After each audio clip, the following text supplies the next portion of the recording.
रास्ता, क्रूस का रास्ता पापियों का मन फिराने के लिए, धर्म में ढिलाई करने वालों को उत्साहित करने और भले लोगों को पवित्र करने का बड़ा ही लाभदायक उपाय है।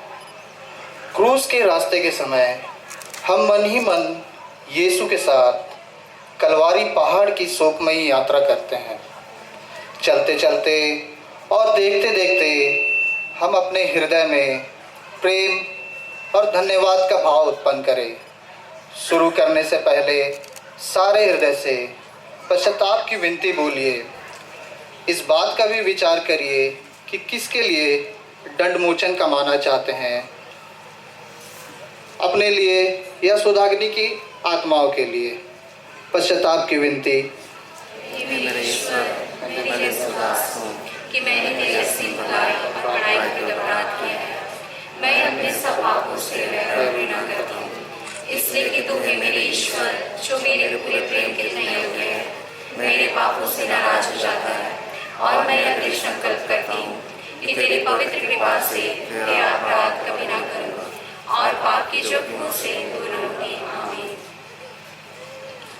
कड़कड़ाती भोर में यीशु को गिरफ्तार कर लिया जाता है। दिन निकलने पर महायाजक, नेता और शास्त्री एकत्र होते हैं और ईसा को अपने महासभा में बुलाकर उनसे पूछते हैं, तो क्या तुम ईश्वर के पुत्र हो? ईसा उन्हें उत्तर देते हैं, आप ठीक ही कहते हैं, मैं वही हूँ। तब सारी सभा उठ खड़ी होती है और उन्हें पिलातुस के पास ले जाती है। पिलातुस वहाँ का राज्यपाल था। उसने महायाजक और नेताओं की बात सुनी और कहा, मैं इस मनुष्य में कोई दोष नहीं पाता हूँ। उन्होंने यह कहते हुए कि यह गलीली है और यह हेरोद के राज्य का है, उन्हें हेरोद के पास भेज दिया। पर हेरोद ने भी उन पर कोई दोष नहीं पाया। अपने सिपाहियों के साथ ईसा का अपमान किया और भड़कीले वस्त्र पहनाकर पिलातुस के पास वापस भेज दिया। ईसा को ढकेलते और पीटते हुए पिलातुस के पास दूसरी बार लाया जाता है। पिलातुस ईसा की ओर देखता है, फिर अपनी जनता से कहता है, आप लोग इस मनुष्य पर अभियोग लगा रहे हैं, पर मैं इसमें कोई दोष नहीं पाता। हेरोद ने भी इस पर कोई दोष नहीं पाया है। फसह एक यहूदी पर्व था। लोग उस दिन को स्मरण करते थे जिस दिन उन्हें मिस्र से स्वतंत्रता मिली थी। फसह के पर्व के समय पिलातुस लोगों के अनुरोध पर एक कैदी को छोड़ दिया करता था। बराबस अन्य विद्रोहियों के साथ जेल में था जिन पर विद्रोह और हत्या का दोष था। भीड़ जमा हो गई और पिलातुस से सदा की भांति एक कैदी को छोड़ देने का आग्रह करने लगी। पिलातुस ने उनसे पूछा, क्या तुम चाहते हो कि मैं तुम्हारे लिए यहूदियों को राजा को छोड़ दूं?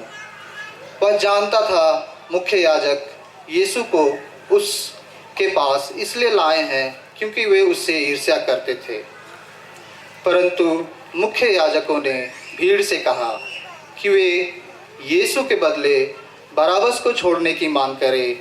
पिलातुस ने फिर भीड़ से कहा, जिसको तुम यहूदियों का राजा कहते हो उसके साथ मैं क्या करूं? वे चिल्लाए, उसे क्रूस पर चढ़ा दिया जाए। परंतु इसने कौन सा बुरा काम किया है? पिलातुस ने पूछा।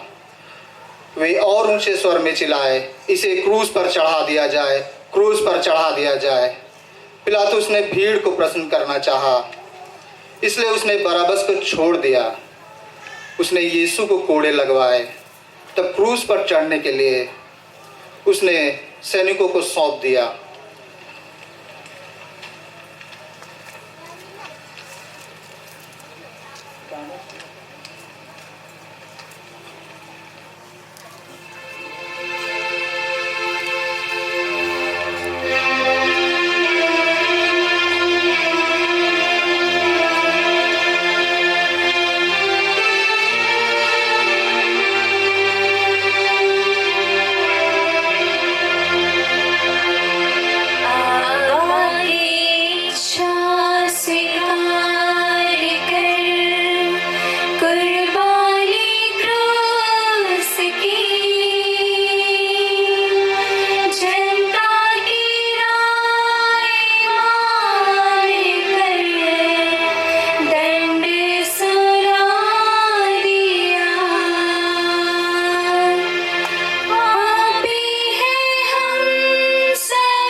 पहला स्थान, यीशु को प्राणदंड की आज्ञा मिलती है।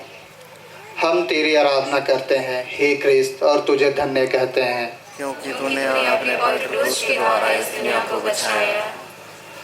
वो मेरा अनुसरण करना चाहता है, वो आत्मत्याग करे और अपना क्रूस उठाकर मेरे पीछे हो ले।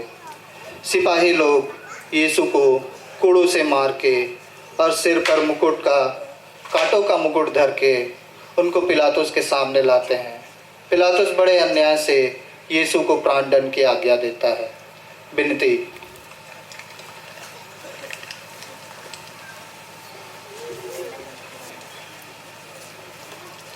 समाज में आज भी असंख्य ऐसे लोग हैं जो अपना अस्तित्व, अपना व्यक्तित्व, अपना गौरव, मान मर्यादा गवाकर अन्याय, अत्याचार और शोषण के जंजीर में जकड़े हुए हैं।